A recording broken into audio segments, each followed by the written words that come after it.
Hola, ¿qué tal? ¿Cómo me les va? Qué gusto estar en compañía de ustedes. Les cuento que aquí se respira una gran pasión, una gran motivación, un éxtasis frente a la vida, que fue el preámbulo que hice esta mañana como un momento para comenzar y darle una bienvenida a este día maravilloso, un día de mucha entrega, porque todo es precioso, la creación, el entorno, todo es demasiado cautivante.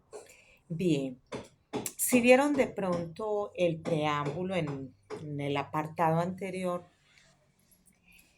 les dije que voy a comenzar a trabajar lo que tiene que ver con el auto perdón, ¿sí?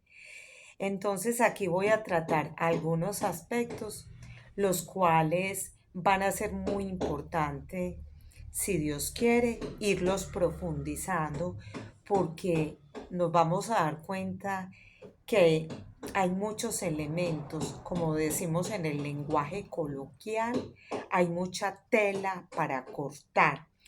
El objetivo en este video es comenzar a hablar desde un marco conceptual, desde una perspectiva teórica sobre lo que es el auto-perdón. Muy bien. El prefijo auto significa por uno mismo, es decir, uno es el dueño, uno mismo es el autor. Y este autoperdón no depende de los demás, de manera que yo soy líder, en resumidas cuentas, para gerenciar, para de alguna otra manera protagonizar lo que me acontece y lo que me pasa. El perdón será algo que voy a trabajar luego de hacer este abordaje, porque si bien el perdón debe partir desde el mismo perdón que nosotros hagamos de nosotros mismos. Porque si en mí no hay paz, si en mí no hay reconciliación, y podría hablar si en mí no hay autoestima, ¿cómo diablo yo voy a transmitir entonces en este caso ese perdón frente a alguna situación, llámese de pronto alguna situación malestar con alguna persona o hacia nosotros mismos, porque a veces nos estamos autocastigando, nos estamos haciendo daño? Entonces el perdón en primera instancia debe de partir de nosotros mismos, y ya una vez hayamos subsanado tantas cosas de nosotros mismos, entonces ahí sí podemos trabajar a todo aquello que nos está haciendo daño y a toda herida, sobre todo heridas del pasado, y ya a partir de ahí, entonces, ¿cómo puedo tratar de manejar el perdón? Sí, muy bien. Entonces vemos que aquí ante todo hay un deseo de abandonar. Cuando yo digo abandonar es dejar atrás. Abandonar algo es como desalojarlo, es no seguirle dando tregua, no seguirme lastimando, sino más bien cuando yo abandono algo estoy soltando, pero es que a veces estamos tan cargados, ay, como tan picados y tan llenos de motivo. En este caso, el abandono es hacia el autorresentimiento. Auto significa por uno mismo. Hay una gran resistencia, hay un gran resentimiento frente a algo que no me hace liberar, ¿no? Porque pueden haber ciertas frustraciones, ciertos sinsabores, ciertos sí, culpas que uno trae en el presente, donde uno no ha podido vencerlas porque están ahí y se mantienen en el aquí y el ahora. Y ustedes saben que ya, y lo trabajé muy bien los tiempos gramaticales, lo que tiene que ver con el pasado, sobre todo esas situaciones negativas, a soltarlas, no a seguirlas cargando y llevando acá. Entonces, eso tiene que darse, si bien haya un abandono ante algo que genera en nosotros un autorresentimiento y a su vez debe de haber un reconocimiento, es decir, yo debo de ser muy condescendiente y muy objetivo u objetiva frente a ese estímulo que está causándome esa respuesta. De pronto porque sufrí una ruptura amorosa, ¿no es cierto? Y me quedé frente a ese pasado, ¿no?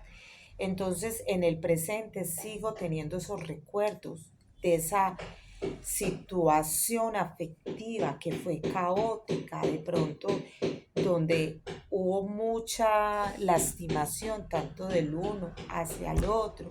Entonces, ¿cómo logro abandonar? ¿Cómo me logro no seguir sintiendo ese resentimiento? Y ya cuando lo tenga claro, de que se ha presentado o se ha cometido en cierta medida un error, pero que en ese momento yo no lo vi como un error, porque al fin de cuentas era lo que yo estaba viviendo y eran en sí como esas estrategias para yo enfrentarla, pero de una manera irracional en el sentido de estarme causando tanto daño. Entonces, esto debe de generarnos o finalmente debe existir una autocompasión. Es decir, yo no me tengo por qué seguir causándome látigos, estar rumiando, viviendo del pasado. Eso hay que soltarlo. En una palabra, no debemos de ser masoquistas. El masoquista, Dios mediante esto lo voy a trabajar. Es que sobre el autoperdón, yo acá, como les decía, mis amores, hay mucha tela, preciosos para cortar. O sea, yo aquí, desde este marco conceptual, yo voy a tratar, si Dios quiere, de hacer diferentes apartados, porque esto es fundamental para ya luego entrarme al perdón, pero primero tengo que trabajar muy bien esto, desde la parte vivencial, desde la parte conductual, mirar qué estrategias de afrontamiento quizás podamos emplear, cómo a partir del duelo, porque yo también, si Dios quiere, voy a trabajar el duelo. Yo más adelante voy a hablar de la muerte. Y acá es una muerte también emocional, porque debe de haber un vencimiento, debe haber una ruptura en el sentido de la palabra. Yo no me quedo, puedo quedar anclado o anclada en el pasado. Entonces debe de haber una autocompasión. Por Dios, no nos castiguemos tanto. Esto de la autocompasión yo lo puedo manejar siendo gratos, agradecidos y no quedarnos ahí tan anclados en el pasado. Y finalmente exige que una reconciliación con uno mismo. Entonces liberarnos, soltarnos, eso es la definición desde una perspectiva y desde un marco teórico que a su vez hay muchos elementos a trabajarse acá desde lo que tiene que ver con el autoperdón, lo que tiene que ver la manera como debemos de abandonar muchas cosas, lo que tiene que ver con el autorresentimiento, también frente a un reconocimiento, porque esto es parte, lo que tiene que ver con la autocompasión y ya llegar a una reconciliación en general. Esto es lo que define y caracteriza al autoperdón. Muy bien, muchas gracias. Mi ciudad está muy linda y desde este amarillo que es energía, hoy tengo más energías que nunca, de manera que a tener buenas energías, a recargarnos, a sonreír. Like, gracias.